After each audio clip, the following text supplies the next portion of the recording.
তোমাদের গণিত বন্ধু পাঠশালায় স্বাগত জানাই। আজকের এই ভিডিওতে যে প্রশ্নগুলি আমরা উত্তর করব সেগুলি হলো প্রশ্ন নাম্বার 6। এই প্রশ্ন নাম্বার 6 এর মাধ্যমে আমরা বুঝতে পারবো একটি সমীকরণকে কিভাবে সংযোগ এবং বিনিময় পদ্ধতির মাধ্যমে সমাধান করতে হয় খুব সহজে। নেক্সট যে প্রশ্নটি করব প্রশ্ন নাম্বার 7, সেখানে আমরা দেখব একটি মূলদ সংখ্যাকে কিভাবে সংখ্যা রেখায় উপস্থাপন করতে হয়। নেক্সট দেখব প্রশ্ন নাম্বার 8। এখানটায় রেঞ্জ দেওয়া আছে, অর্থাৎ 1-এর থেকে বড়, 2-এর থেকে ছোট বা 2-এর থেকে বড়, 4-এর থেকে ছোট, এইভাবে একটা রেঞ্জের মধ্যে প্রশ্নে যেটি বলা থাকবে যে 4টি মূলদ সংখ্যা, 3টি মূলদ সংখ্যা বের করতে, সেটি কিভাবে বার করব সেটি আমরা প্রশ্ন নাম্বার 8-এ দেখব। প্রশ্ন নাম্বার 9 একই ধরনের প্রশ্ন, কিন্তু এখানে নেগেটিভ এবং পজিটিভ রেঞ্জের মধ্যে ভগ্নাংশ সংখ্যার মধ্যে যদি মূলদ সংখ্যা বার করতে বলে, সেই মূলদ সংখ্যাগুলি আমরা কিভাবে বার করব সেটি প্রশ্ন নাম্বার 9 দেখব। এবং প্রশ্ন নাম্বার 10-এ যেটি দেখব, 5টি করে মূলদ সংখ্যা বার করতে বলেছে।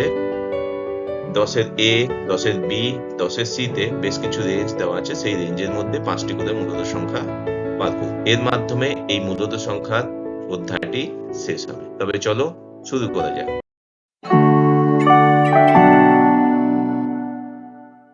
কোষে দেখি 3-এর 6-এর দাগে কোশ্চেন বলেছে বিনিময় ও সংযোগ নিয়মের সাহায্যে মান খুঁজি। এখন প্রশ্ন হলো, এই বিনিময় এবং সংযোগ নিয়ম কি? যদি আমরা উদাহরণস্বরূপ ধরো a plus B plus C plus D, এর মানটি যা পাবো সেটাকে যদি তার স্থান পরিবর্তন করি, অর্থাৎ a plus C plus B plus D, এটা প্রথমটা ধরলাম মানটা আমি এক্স পেলাম, এক্ষেত্রেও মানটা আমি এক্সই পাবো। ঠিক আছে, তো এখানটা স্থান যেটা পরিবর্তন হয়েছে, বি এর জায়গায় সি, সি এর জায়গায় বি। এই স্থান পরিবর্তন হওয়ার কারণ হচ্ছে গিয়ে কিছু কিছু ক্ষেত্রে স্থান পরিবর্তন করলে সেক্ষেত্রে হিসাবের সুবিধা হয়। এই হিসাবের সুবিধার জন্য আমরা বিনিময় পদ্ধতি ব্যবহার করি। অর্থাৎ বিনিময় বলতে এই বি স্থানে সি এসছে, সি স্থানে বি এসছে, অর্থাৎ দুটো সংখ্যার স্থান পরিবর্তন করা হয়েছে। আর সংযোগ পদ্ধতি বলতে বোঝায় বিনিময় করার পরে এ সি কে নিয়ে কাজ করব, একবার যোগ করব, বি ডি কে নিয়ে একবার যোগ করব, তারপর এই দুটো রাশির মধ্যে যোগ করব, তাহলেই আমরা ফাইনাল অ্যান্সারটি পাবো। এটি হচ্ছে গিয়ে বিনিময় এবং সংযোগ পদ্ধতির নিয়ম। 6-এর দাগের 1 নম্বর কোশ্চেন যেটি বলেছে মূলদ সংখ্যার যোগ করতে বলেছে। এখানটায় মূলদ সংখ্যার যে যোগ করতে বলেছে সেখানে বিনিময় এবং সংযোগ পদ্ধতির সাহায্য নিয়ে যোগ করতে বলেছে। মূলদ সংখ্যার যোগ করতে গেলে সেখানটায় লসাগু করতে হয় হরকে, অর্থাৎ একটি ভগ্নাংশ যখন লিখি বা মূলদ সংখ্যা লিখি, উপরটা হচ্ছে লব, নিচেরটা হচ্ছে হর, সেই হরগুলো নিয়ে লসাগু করতে হয়। এক্ষেত্রে যদি সম্পূর্ণ 8, 15, 32 এবং 75 যদি লসাগু করি, তাহলে লসাগুর মানটা অনেক বড় আসবে। আবার 8 এবং 15 এই দুটোর যদি লসাগু করি সেক্ষেত্রে অনেক বড় আসবে। কিন্তু 8 এবং 32 এর যদি লসাগু করি তাহলে লসাগু আসবে 32। পক্ষান্তরে 15 এবং 75 এর যদি লসাগু করি তাহলে লসাগু আসবে গিয়ে 75। সেই জন্য এখানটা বিনিময় পদ্ধতি প্রয়োগ করে সংযোগ পদ্ধতি প্রয়োগ করব। কিভাবে দেখা যাক। যে দুটো স্থান পরিবর্তন করব সে দুটো হচ্ছে -7/15 আর +3/32, এই দুটো স্থান পরিবর্তন করব।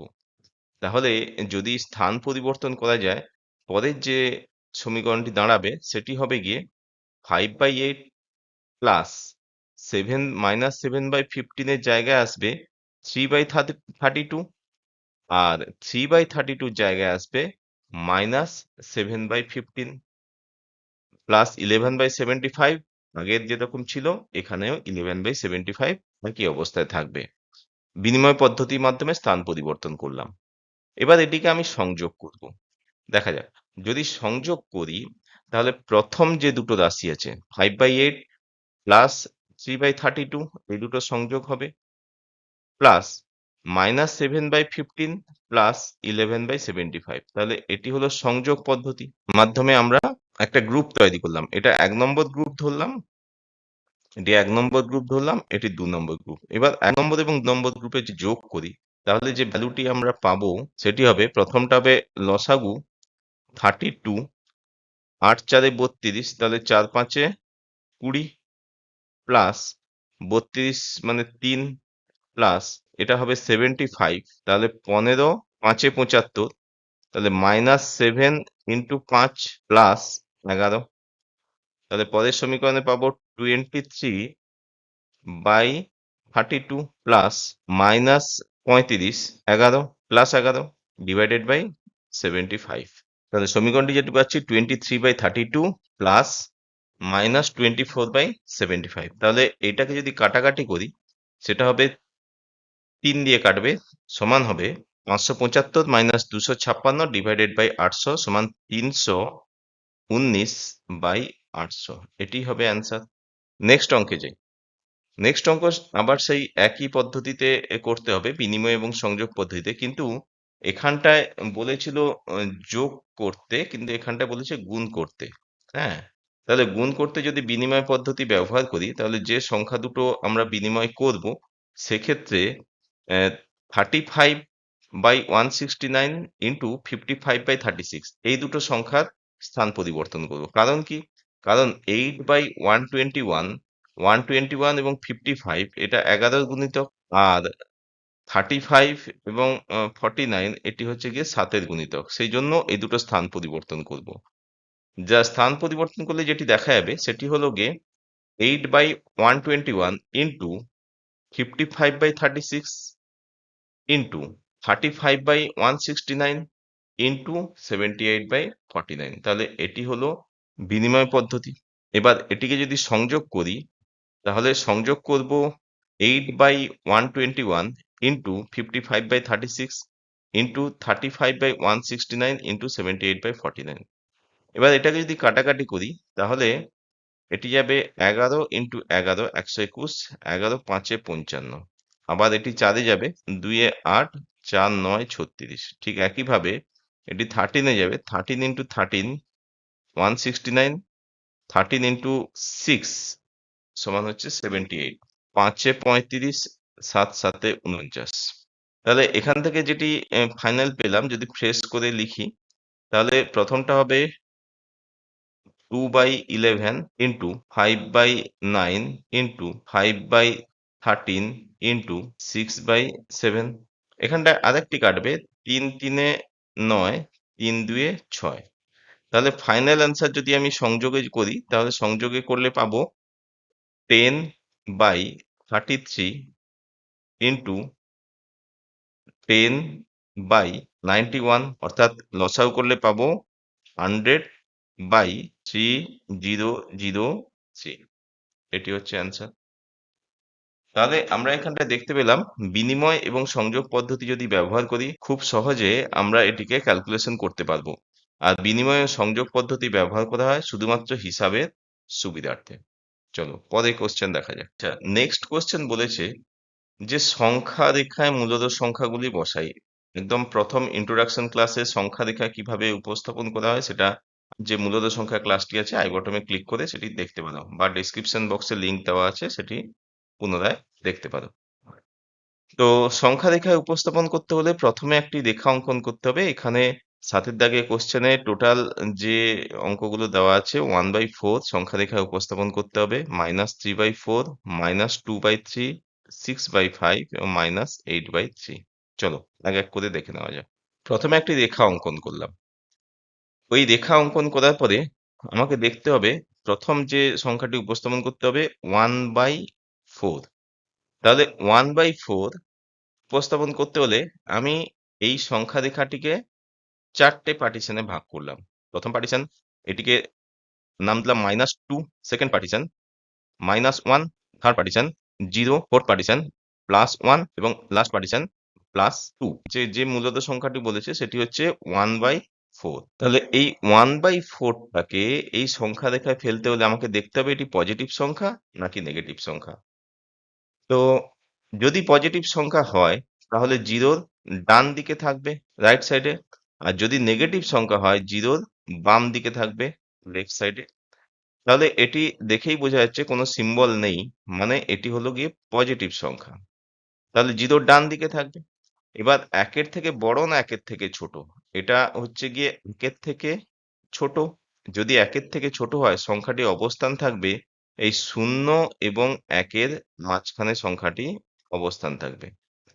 এবার লব আছে 1, হরে আছে 4, তাহলে হরটাকে যদি 4 করি, 1 যদি আনতে হয় তাহলে 1 আনতে পারবো তখনই 4/4 হলে 1 আসবে। তাহলে 4/4 কাটাকাটি করলে এটাকে 1 এ রূপান্তর হবে। হ্যাঁ, 4/4 এ। আর তাহলে শূন্যটাকে লিখতে পারি 0/4। মাঝের যে ঘর থাকবে, মাঝের ঘরটাকে আমি যদি মার্কিং করি হবে গিয়ে 1/4, তারপরে হবে 2/4, তারপরে হবে 3/4, তারপরে হবে 4/4। তাহলে যেটিকে মার্কিং করতে বলা হয়েছে সেটি হচ্ছে গিয়ে 1/4। তাহলে 1/4 এর অবস্থানটা আমরা মার্কিং করতে পারি। এটি হচ্ছে 1/4 এর অবস্থান। ওকে? তাহলে 1/4 একের জাস্ট পরে থাকবে, এইভাবে সংখ্যা রেখার মাধ্যমে তোমাদের উপস্থাপন করতে হবে 1/4। নেক্সট অঙ্ক বলেছে -3/4। তাহলে এটি যদি শূন্য হয় এটি হবে গিয়ে -1, -2, এটি হবে +1 এবং +2। তাহলে এখানটায় যেহেতু নেগেটিভ বলেছে তাই শূন্যর বাম দিকে অবস্থান করবে বা লেফট সাইডে অবস্থান করবে। -3/4, তাহলে -3/4 -1 এর থেকে বড়। তাহলে -1 এর থেকে যদি বড় হয় তাহলে শূন্যের কাছাকাছি থাকবে। তাহলে -1 টা পাবো কিভাবে? -4/4, আর 0 হচ্ছে তো 0/4। তাহলে 0/4 হলে পরেরটা হবে -1/4, তারপরটা হবে -2/4, তারপরটা হবে -3/4। তাহলে আমরা খুব সহজে সংখ্যা রেখার মাধ্যমে যদি উপস্থাপন করতে চাই এই পজিশনটা মার্কিং করব। এটি হচ্ছে -3/4 এর অবস্থান। আচ্ছা, নেক্সট যেটি বলেছে -2/3। তাহলে -2/3 নতুন করে একটা লাইন টানা যাক। নতুন লাইন টানলাম।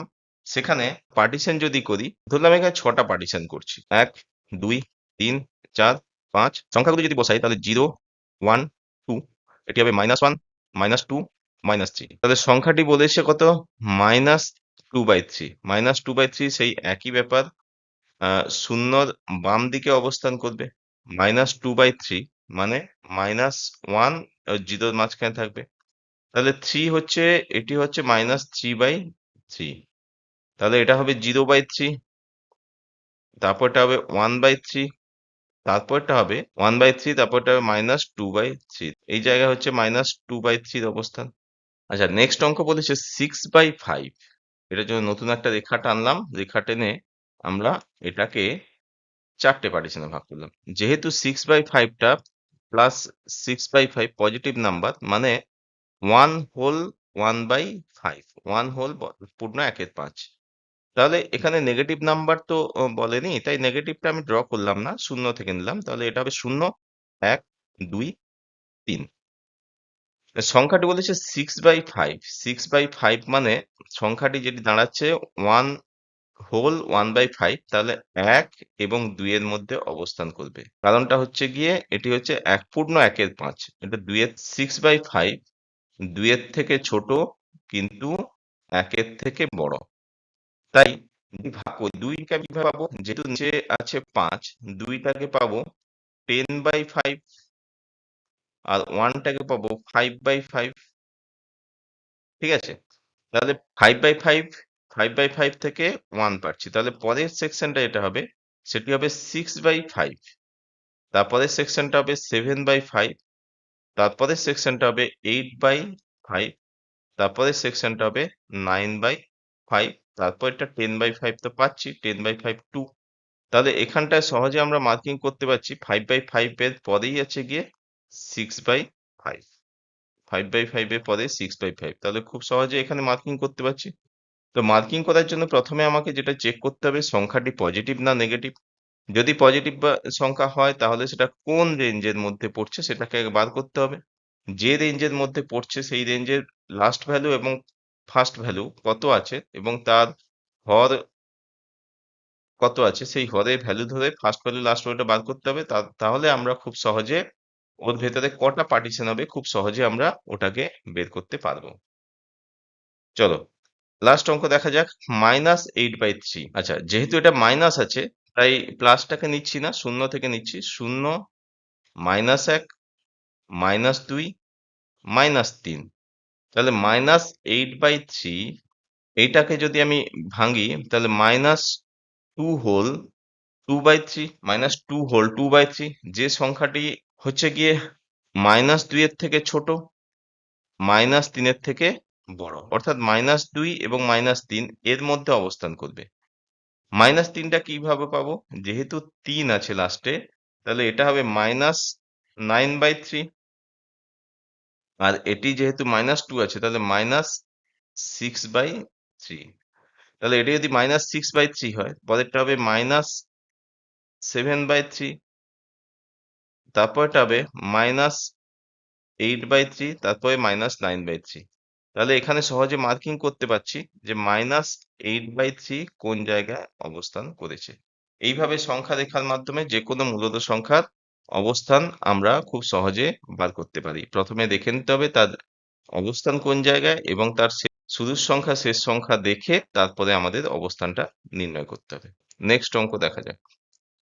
4টি মূলদ সংখ্যা লেখো যারা 1-এর থেকে বড় কিন্তু 2-এর থেকে ছোট। অর্থাৎ রেঞ্জটা এখানে পরিষ্কার করে বলে দিয়েছে যে 1-এর থেকে বড় হবে, 4টি মূলদ সংখ্যা লিখতে বলেছে যেটি 1-এর থেকে বড় হবে এবং 2-এর থেকে ছোট হবে। এই 4টি মূলদ সংখ্যা যদি আমি 1 ধরি তাহলে 1 কে কিভাবে লিখতে পারি?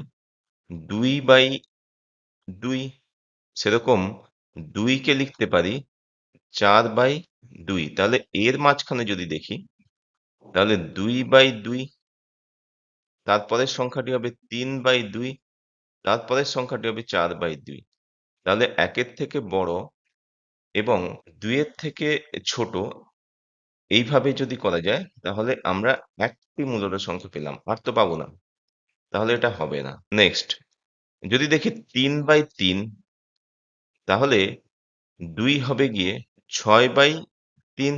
তাহলে মাঝখানে যেটি পাচ্ছি 4/3 এবং 5/3। এখানটাও খেয়াল করে দেখো যে দুটো পাওয়া গেল, এখানে কিন্তু 4টে পাওয়া যাচ্ছে না, দুটো পাওয়া যাচ্ছে, তাহলে এক্ষেত্রেও এটি হবে না। নেক্সট যদি দেখি যে 4/4, কেন 4/4 নিচ্ছি? 4/4 মানে 1, তাহলে 2 নিতে হলে হবে, তাহলে 1 যদি 4/4 হয় 2 নিতে গেলে হবে 8/4। তাহলে মাঝখানে কি থাকবে? 5/4, তারপরে থাকবে 6/4, তারপরে থাকবে দেখো 7/4, তারপরে 8/4 চলে আসছে। তাহলে এখানটায় 3টা পেলাম, 5/4, 6/4 এবং 7/4, 3টা পেলাম। এক্ষেত্রেও এটা সম্ভব নয়। আমাকে বার করতে বলেছে কটা? 4টি। তাহলে নেক্সট পসিবিলিটি দেখি। 1 যদি লিখি তাহলে 5/5, আর 2 যদি লিখি তাহলে হবে 10/5।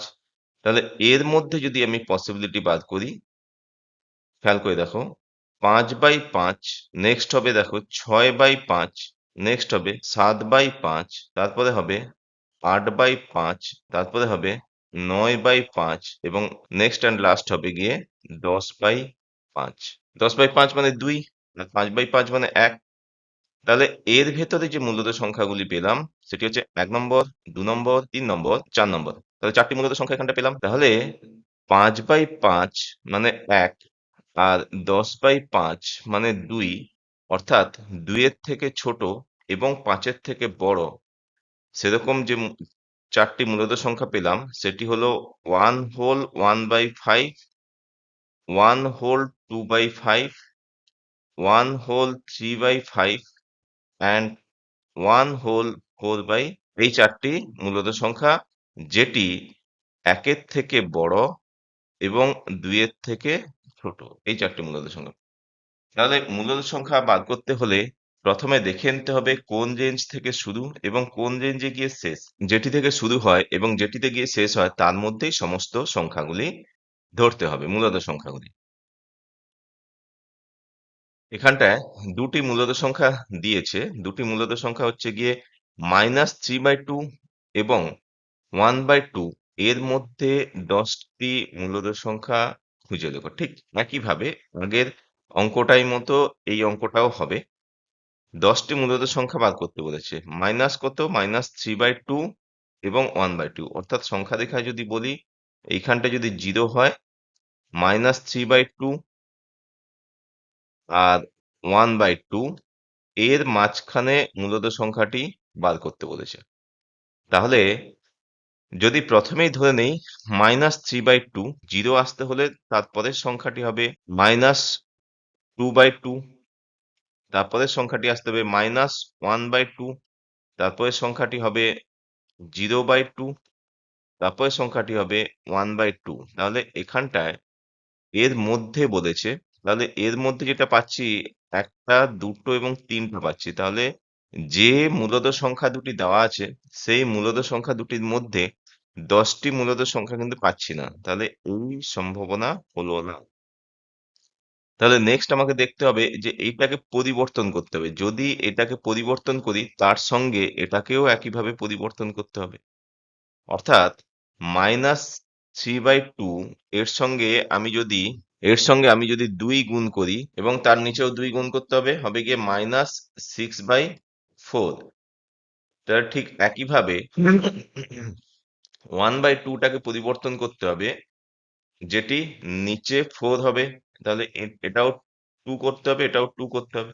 তাহলে 2/4।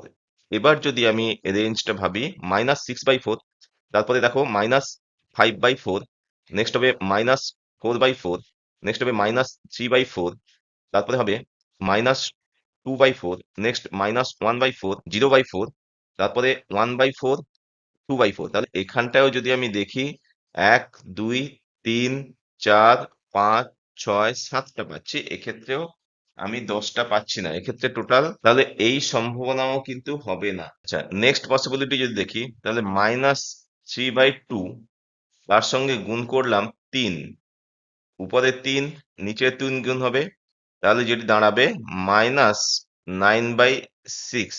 ঠিক একইভাবে 1/2 টাকে পরিবর্তন করতে হবে, ইন্টু 3, নিচেও ইন্টু 3 করতে হবে, হবে গিয়ে 3/6। তাহলে রেঞ্জটা যদি দেখি, রেঞ্জটা হচ্ছে -9/6 থেকে +3/6। তাহলে -9/6, পরেরটা হবে -8/6, নেক্সট হবে -7/6, তারপরে -6/6, নেক্সট হবে -5/6, নেক্সট -4/6, -2/6, -1/6 অ্যান্ড 0/6। তারপরে যেটি হবে 1/6, 2/6 অ্যান্ড 3/। তাহলে এখানটায় স্টার্টিং পয়েন্ট হচ্ছে -9/6 এবং এন্ডিং পয়েন্ট হচ্ছে 3/6। তাহলে এর মধ্যে যে সংখ্যাগুলি পেলাম সেই সংখ্যাগুলি যদি একটু খেয়াল করি, তাহলে 1, 2, 3, 4, 5, 6, 7, 8, 9, 10, 11। টোটাল 11টা সংখ্যা পেয়েছি। এই 11টা মূলত সংখ্যার ভেতরে যে কোনো 10টা সংখ্যা তুমি লিখলেই সঠিক উত্তর হবে। তাহলে এক্ষেত্রে যেটি রেঞ্জটি 10টি সংখ্যা মূলত সংখ্যা পেতে হলে প্রথম সংখ্যার সঙ্গে 3 গুণ করতে হবে উপরে এবং নিচে, দ্বিতীয় সংখ্যার সঙ্গে 3 গুণ করতে হবে উপরে ও নিচে, হলেই আমরা 10টি মূলত সংখ্যা পাবো। তার আগে কিন্তু কোনোভাবেই 10টি মূলত সংখ্যা পাওয়া সম্ভব নয়। ঠিক আছে? এইভাবে দেখতে হবে শুরুর সংখ্যা এবং শেষের সংখ্যা। শুরুর সংখ্যা এবং শেষের সংখ্যা কি রেঞ্জ দেওয়া আছে, সেই রেঞ্জে কত অঙ্ক গুণ করলে আমি যে মানটি যতগুলো মূলত সংখ্যা চেয়েছে ততগুলি মূলত সংখ্যা সঠিকভাবে পাবো, সেটিকে আগে ক্যালকুলেশন করে বার করতে হবে। বার করার পরে তারপরে আমি মূলত সংখ্যাটি বার করতে পারবো যে ওই রেঞ্জের মধ্যে 4টি কি 5টি কি 10টি যটা চেয়েছে সেই 10টা আমি খুঁজে বার করতে পারি। তার থেকে বেশি হতে পারে, কিন্তু তার থেকে কম হলে অঙ্কটি ভুল হয়ে যাবে। তার থেকে বেশি হলে যে কটি প্রয়োজন যে কোনো ওই সংখ্যার মূলত সংখ্যা তুমি নিতে পারো। ঠিক আছে, নেক্সট। আচ্ছা, এই তিনটা অঙ্কের মধ্যে যদি প্রথম অঙ্কটা দেখি, প্রথম অঙ্কটা বলেছে পাঁচটি মূলত সংখ্যা, ঠিক আগের প্রশ্নের মতোই হবে। এখানটায় বলেছে 1/3 এবং 3/5। প্রথম অঙ্কটা 1/3 এবং 3/5 পাঁচটি মূলত সংখ্যা বার করতে বলেছে। ঠিক একইভাবে পারমুটেশন কম্বিনেশন করে দেখতে হবে যে কোন অঙ্কটি গুণ করলে পাঁচটি মূলত সংখ্যা পাবো। সেই হিসাব করে দেখা যাচ্ছে যে 1/3 কে পরিবর্তন করছি 10 গুণ করে ইন্টু 10 ইন্টু 10, তাহলে যেটি দাঁড়াবে 10/30। আর হরটাকে সমান রাখতে হবে, তাহলে পরের যে মূলত সংখ্যাটি আছে 3/5, 3/5 ইন্টু হবে, তাহলে এখানে 30 যদি করতে হয় তাহলে 6 গুণ করতে হবে, ইন্টু 6 ইন্টু 6, তাহলে 6×3 = 18/30। তাহলে যে পাঁচটি মূলত সংখ্যা বাদ করতে বলেছে, খুব সহজে আমরা বলতে পারি পাঁচটি মূলত সংখ্যা 10/30 থেকে বড় হবে এবং 18/60 থেকে ছোট হবে। এর ভেতরেই পাঁচটি মূলত সংখ্যা থাকবে। ঠিক আছে, তাহলে এর ভেতরে যে পাঁচটি মূলত সংখ্যা সেটা পসিবল হতে পারে 11/30, 12/30, 13/30, 14/30, 15/30, এই পাঁচটি হতে পারে। বা কেউ 12/30, কেউ বা 12/30, 13/30, 14/30, 15/30, 16/30 নিতে পারে। হ্যাঁ, কেউ আবার 13/30, 14/30, 15/30, 16/30, 17/30 নিতে পারে তার ইচ্ছা মতো। তাহলে আমি যেটা ধরলাম 11 থেকে 15 পর্যন্ত, তাহলে ফাইনাল যে মূলত সংখ্যা এলো 11/30, 12/30, 13/30, 14/30, 15/30। কাটাকাটি করতে পারো বা এইভাবে রাখতে পারো, কোনো অসুবিধা নেই। নেক্সট, বিয়ের দাগে বলেছে 1/4, তাহলে 1/4টাকে আমি পরিবর্তন করছি ইন্টু 6 ইন্টু 6 ইন্টু 6, তাহলে 6/24। তাহলে হরটাকে একই রাখতে হবে, তাহলে 1/2 ইন্টু 12 ইন্টু 12 হবে গিয়ে 12/24। তাহলে যে মূলত সংখ্যাগুলি বাদ করতে হবে সেই মূলত সংখ্যাগুলি 6/24 থেকে বড় এবং 12/24 থেকে ছোট হবে। তার ভেতরেই পাঁচটি মূলত সংখ্যা থাকতে হবে। তাহলে পাঁচটি মূলত সংখ্যা সেটি 6 থেকে বড়, মানে 7, 8, 9, 10, 11 পর্যন্ত হবে। 6 থেকে বড় যদি হয় তাহলে 7/24, 8/24, 9/24, 10/24 এবং 11/24। তাহলে 7, 8, 9, 10, 11 পর্যন্ত মূলত সংখ্যাগুলি আমি এখানে পাঁচটি পাচ্ছি। এখানে তোমরা কাটাকাটি করতে পারো, অর্থাৎ 8/24টাকে কেটে 1/3 করতে পারো, 1/3, কোনো অসুবিধা নেই। এইভাবেও রাখতে পারো। তাহলে 7/24, 1/3, আর এটা হবে 3×9, 3×8 = 24, 3/8, এটা হবে 5/12, অর্থাৎ 5/12, তারপর হবে 11/24। এইভাবেও করতে পারো, কোনো অসুবিধা নেই। আচ্ছা, নেক্সট অ্যান্ড লাস্ট অঙ্ক হচ্ছে -4/3 ও 3/7 এর মধ্যে বার করতে হবে। তাহলে এখানটায় রেঞ্জ দেওয়া আছে মাইনাসে, এখানটায় আমি পাঁচটি মূলত সংখ্যা পেতে হলে এখানটায় যেটা পসিবল সেটা হচ্ছে গিয়ে 7 গুণ করতে হবে, 21 হরে করতে হবে। অর্থাৎ -4/3 ইন্টু 7 করলাম, যে সংখ্যাটি পাবো -28/21। নেক্সট 3/7, উপরে 3 গুণ, নিচে 3 গুণ, এখানটায় পাবো 9/21। তাহলে যে সংখ্যা রেঞ্জটি হবে অবশ্যই -28/21 এর থেকে বড় হবে এবং 9/21 এর থেকে ছোট হবে। তার ভেতরেই পাঁচটি মূলত সংখ্যা থাকবে। তাহলে এই পাঁচটি মূলত সংখ্যা যে কোনো হতে পারে। তুমি 27 -27/21, -26/21, -25/21, -24/21, -21/21, প্লাস 1/21, 2/21, 3/21, 4/21, যে কোনো পাঁচটি মূলত সংখ্যা নিতে পারো। সবসময় চেষ্টা করবে যে তিনটি নেগেটিভ নাম্বার, দুটি পজিটিভ নাম্বার, বা দুটি নেগেটিভ নাম্বার, তিনটি পজিটিভ, এরকম মিলিয়ে মিশিয়ে নেওয়ার চেষ্টা করবে। তাহলে আমি যদি সেই হিসাবে নেই -3/21, তারপর এটা নিলাম -2/21, তারপর এটা নিলাম -1/21, তারপরে নিলাম প্লাস 1/21 প্লাস 2/21। এইভাবে দেখো 5টি মূলদ সংখ্যা কমপ্লিট করলাম। অর্থাৎ যে 5টি নিলাম, -3/21, -2/21, -1/21, +1/21, +2/21, 5টি মূলদ সংখ্যা এইভাবে নিলাম। অর্থাৎ তোমাকে সবসময় দেখতে হবে যে মূলদ সংখ্যা স্টার্টিং এবং এন্ডিং কি আছে এবং কটা মূলদ সংখ্যা চেয়েছে। যটা মূলদ সংখ্যা চাইবে স্টার্টিং এবং এন্ডিং এ হরটাকে একই রেখে সেইভাবে অঙ্ক গুণ করতে হবে। সেই অঙ্কটা গুণ করার পরে তারপর তুমি মূলদ সংখ্যা বার করতে পারবে। যটা চেয়েছে তটাই তুমি নেবে, তার থেকে বেশি হতে পারে, কিন্তু যটা চেয়েছে তটাই দেবে তোমার ইচ্ছা মতো। তো এর সঙ্গে মূলদ সংখ্যা চ্যাপ্টারটি কমপ্লিট হলো। তো এগেন থ্যাংক ইউ ফ্রেন্ডস। মূলদ সংখ্যা চ্যাপ্টারটি যদি কোনো বিষয় বুঝতে অসুবিধা হয় অবশ্যই কমেন্টের জায়গায় কমেন্ট করো, বা ভিডিও সংক্রান্ত কোনো কিছু সমস্যা হলে অবশ্যই কমেন্ট করে জানিও, তাহলে আমি আমার ভিডিওটাকে আরো বেশি ইমপ্রুভ করতে পারবো। ভিডিওটি যদি ভালো লেগে থাকে অবশ্যই লাইক করো, শেয়ার করো এবং সাবস্ক্রাইব করো পরের চ্যাপ্টারটি পড়ানো।